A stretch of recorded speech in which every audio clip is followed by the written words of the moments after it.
u raznorazna isprobavanja, muvanja, podešavanja visine i ostalih zebancija, dobitnu kombinaciju sa Keltovom diznom.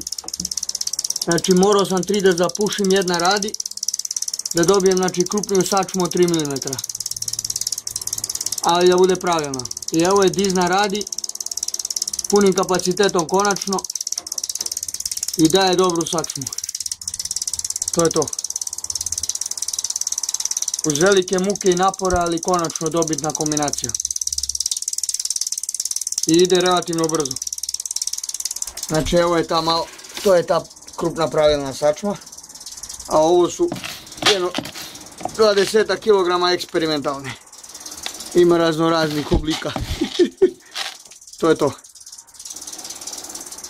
Ali ovo kad se proseje, bit će upotrebljivo, a resto ide na pretapanje. A za sada, znači, uz nevjerovatnu visinu na rampi i skoro ravan ugao rampe, ravan ugao mašine, podignuta je skroz, evo vidite, u odnosu na posudu i dobivamo krupnu sačmu. Znači ipak uz eksperimente može sve da se postigne. Znači ovo je Sniper Hunter Kelt Shotmaker na jednu diznu, ali se lije krupna sačma. Evo je.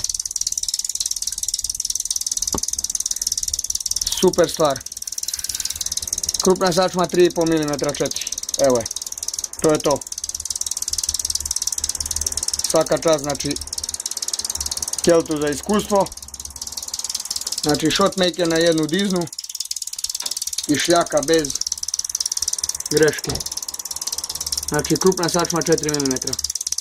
3,5-4 mm. Evo je. Bez problema. To je to.